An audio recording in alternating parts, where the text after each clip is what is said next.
And finally, new rule: if we want to save our country, we should follow the advice good liberals have given for decades and learn from other countries.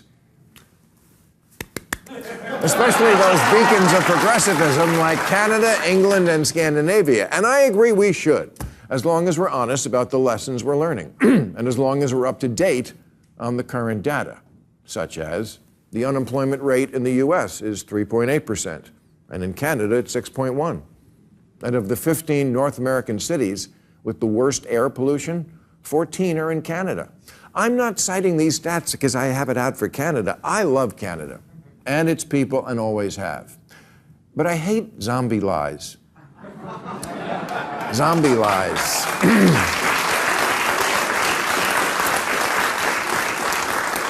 That's when things change, but what people say about them doesn't. Canada was the Statue of Liberty with a low-maintenance haircut and cross-country skis, a giant idealized blue state with single-payer health care, gun control, and abortion on polite demand. Canada was where every woke white college kid wearing pajama pants outdoors who'd had it up to here with America's racist patriarchy dreamt of living someday. I mean, besides Gaza.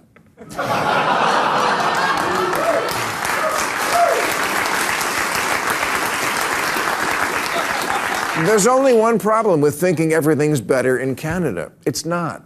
Not anymore, anyway. Last year, Canada added 1.3 million people, which is a lot in 1 year, the equivalent of the US adding 11 million migrants in 1 year. And now they're experiencing a housing crisis even worse than ours.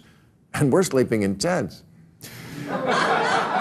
Look, I'm not saying Canada still isn't a great country. It is, but those aren't paradise numbers.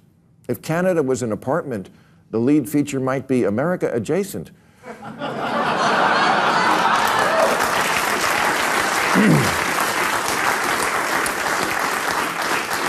And if America was a rental car, Canada would be America or similar.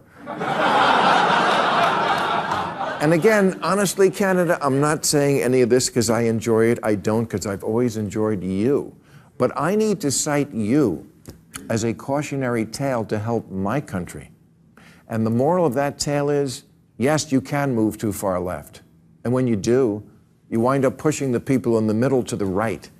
At its worst, Canada is what American voters think happens when there's no one putting a check on extreme wokeness, like the saga of Canadian shop teacher Kayla Lemieux, whose pronouns are she, her, and those.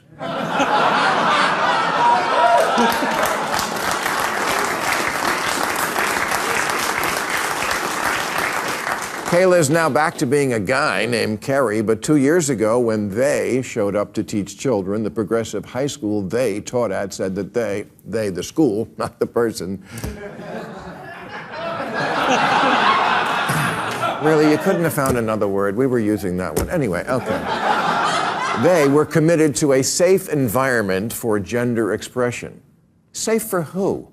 What about the children?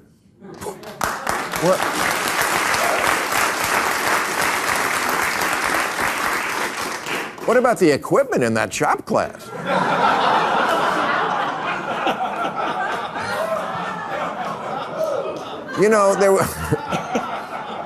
There was once a weirdo D-list movie producer in the 60s named Russ Meyer who made low-budget B movies like Faster Pussycat Kill Kill and Beyond the Valley of the Dolls, always featuring women who look like this.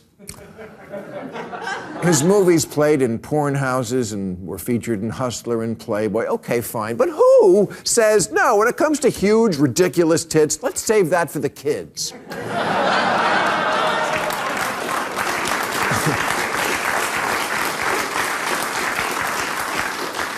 And this is why people vote for Trump. They say in politics, liberals are the gas pedal and conservatives are the brakes. And I'm generally with the gas pedal, but not if we're driving off a cliff. On the trans issue, America is no ands, ifs, or buts about it, absolutely alone in the world now, an outlier country. Last month, England's National Health Service announced that there's not enough evidence to support the safety or clinical effectiveness of puberty blockers for third graders, and that they were going to stop fumbling around with children's privates, because that's Prince Andrew's job.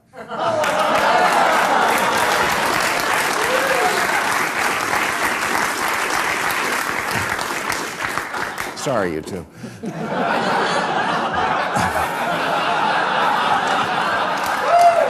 They're very sensitive about the royal family, I'm telling you. I found out. We'll make it acceptable. All right. So too with all the other good place countries, in direct opposition to America's choice to affirm children's wishes on switching gender, no matter the age or psychiatric history. The far left, which always like to use, well, Europe does it. Yeah, no, that doesn't work on this one anymore. Or on immigration. Sweden opened its borders to over 1.5 million immigrants since 2010, and now 20% of its citizens are foreign-born, and its education system is tanking, and it has Europe's highest rate of gangland killings. And one result is that the far-right parties are in the government now there for the first time. To which liberals say blaming immigrants for the rising crime rate is racist. Yeah, but is it true? Of course it's true. It's not a coincidence the quality of life went down after the Somali gangs started a drug turf war using hand grenades. Calling it racist doesn't solve the problem. It hands future elections to someone who will solve the problem and who, I promise, you're not going to like.